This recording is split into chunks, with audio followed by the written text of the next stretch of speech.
Kita akan menjawab ya Pak Maron, sangat menggelitik dan sangat menarik Pak. Ini tidak ada di peraturan pajak manapun ya. Jadi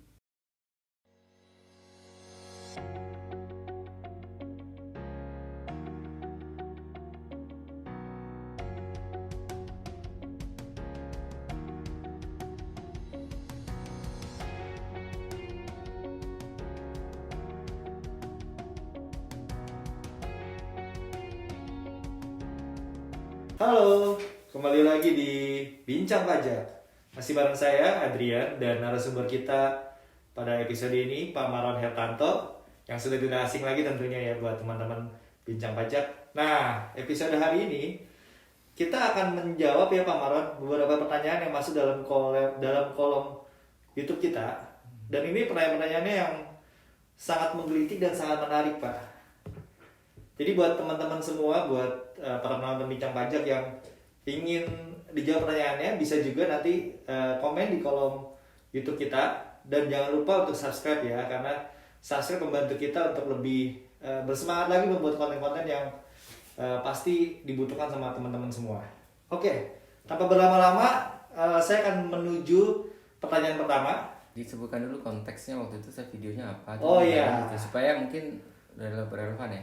Oke, ini campuran Pak. Ada beberapa pertanyaan yang kita ambil dari kolom komen kita yang ada kaitannya dengan PPS, ada juga dengan kaitan dengan SPT Pak. Oke. Jadi sebagai informasi buat teman-teman semua, beberapa minggu yang lalu HSI mengadakan sebuah webinar yang membahas tentang PPS. Nah, buat yang ketinggalan, nanti bisa dicek di YouTube channel kita apa sih yang kita bahas tentang PPS itu, gitu ya. Langsung Pak, ya pertanyaan pertama Ya.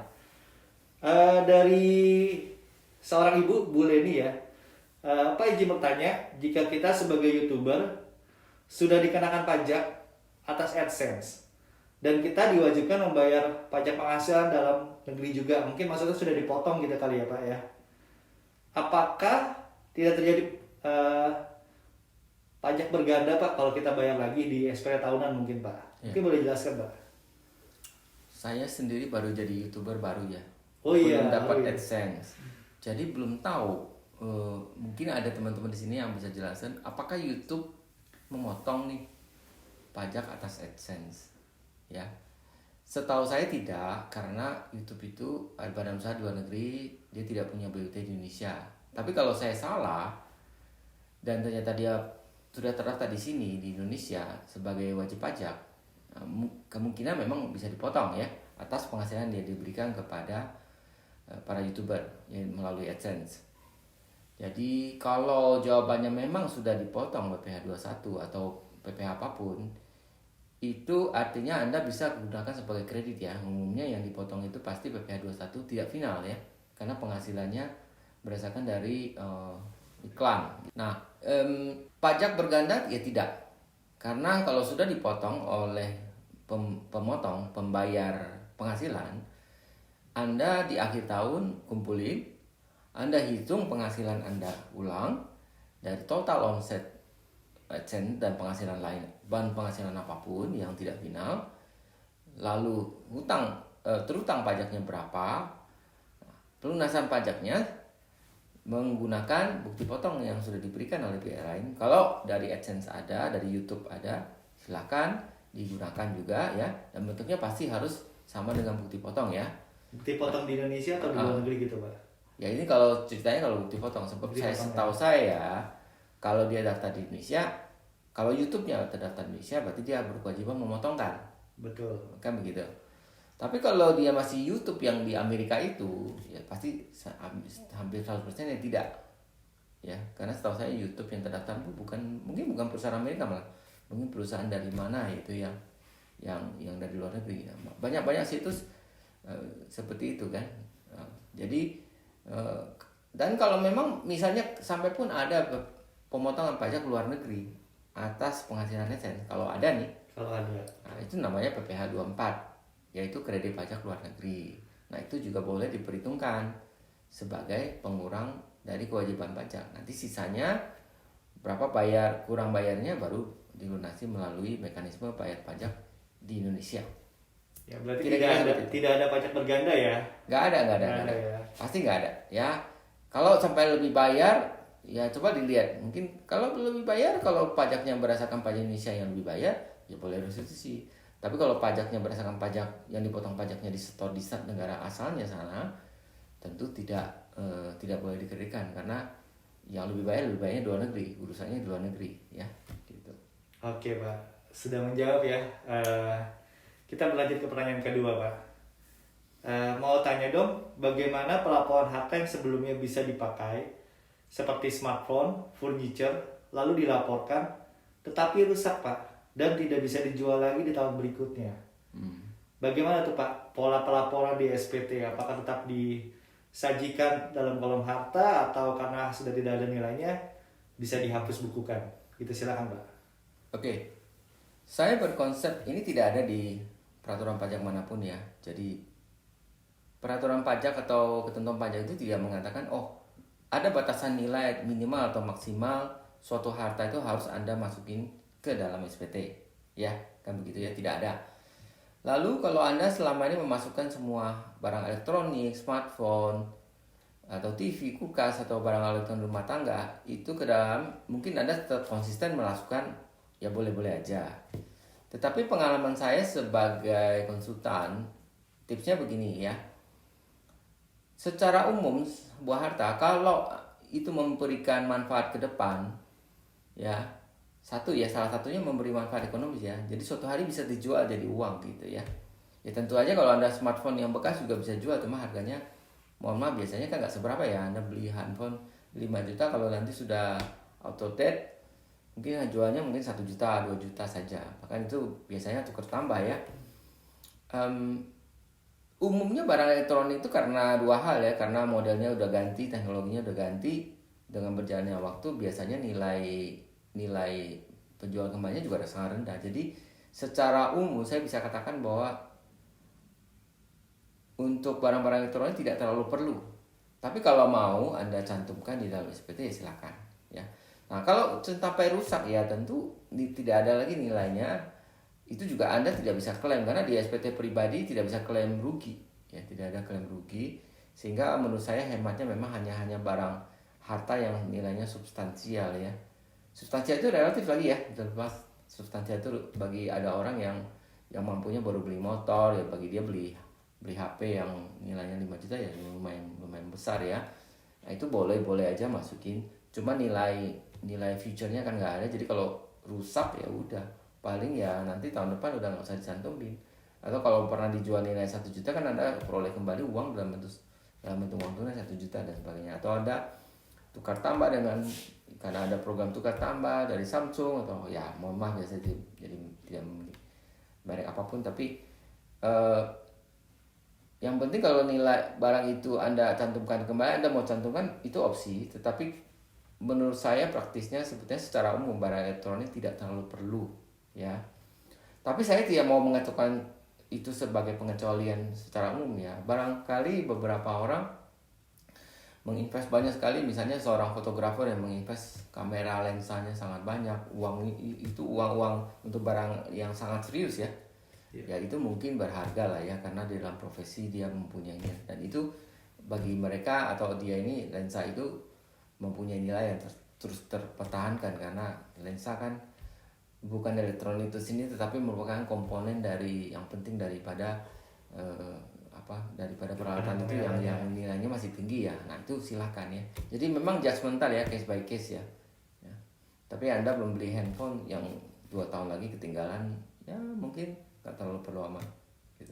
Ya, jadi kalau sudah rusak atau tidak ada nilainya boleh dihapus bukukan berarti ya Pak ya? Ya hapus buku aja. Nah, tapi tidak boleh klaim rugi ya, karena tidak ada yang namanya kerugian karena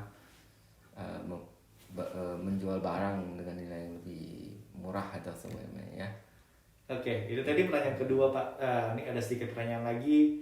Mungkin bagi teman-teman yang lagi menyaksikan video ini gitu ya Pak, mungkin boleh sedikit di-remind Pak mengenai tarif untuk PPS Pak.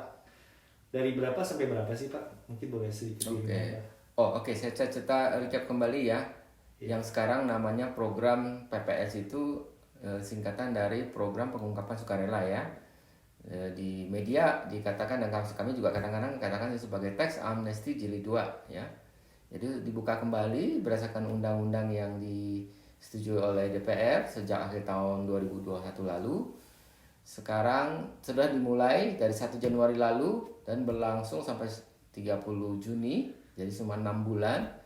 Di mana jika mereka yang dulu ketinggalan selama tax amnesty jilid 1 tahun 2016 lalu tidak sempat ikut, bisa mempertimbangkan untuk sekarang ini ikut. Programnya sangat mirip dengan tax amnesty.